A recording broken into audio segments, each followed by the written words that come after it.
शनाया मी दुकानात जाऊन येते. Okay bye.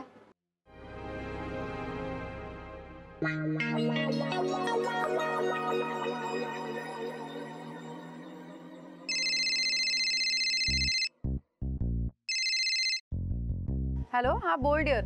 काय झालं का पॅचअप? नाही झालं पॅचअप. तू सांगितलेलं फॉर्म्युला वर्क होत नाहीये इसी. व्हॉट? तू जसं म्हणाली तसं मी वागले. मी त्याला ऍटिट्यूड दिला, भरपूर ऍटिट्यूड दिला, पण त्याची रिव्हर्स ऍक्शन होते. आता तोही मला भाव देत नाहीये. ओ फ्रीक. अरे फ्रीक काय फ्रीक, आता मी काय करू सांग ना. तू म्हणाली तसं वागले मी आणि सगळं ऑडून बसलंय. तुला माहितीये आज निघताना त्यांनी बघितलं पण नाही माझ्याकडे, सरळ निघून गेला बाहेर. ओ माय गॉड यार. ओ माय गॉड काय ओ माय गॉड, पुढे काय करू ते सांग ना मला. I am feeling really insecure. तो जाईल यार त्याच्या बायकोकडे परत. मी काय करू?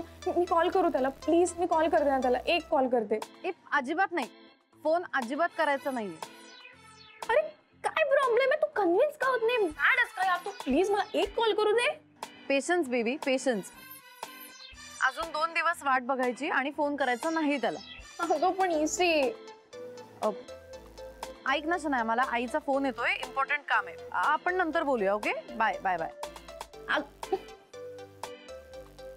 सतत तिला आईचा फोन येत असतो. अरे काय करू यार?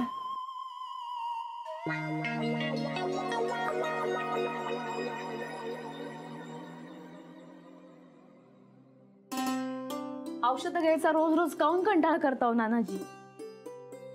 कंटाळा असं नाही ग, तू असतेच ना आठवण करून द्यायला. मग मी कशाला लक्षात ठेवायला पाहिजे? अरे हो, उद्यापासून माझं मलाच लक्षात ठेवलं पाहिजे. तू राहणार ना तुझ्या घरी? मग काय झालं नानाजी, येईन ना आठवण करून द्यायला. अशी थोडीच दूर जाणार आहे, समोर तर आहे मी. वा वा घरी जाणार या कल्पनेनं केवढी उत्साही आनंद दिसतेस तू. तर नानाजी, ज्या दिवसाची त्या आतुरतेनं वाट पाहत होते तो दिवस आलाय, मग खुश असणारच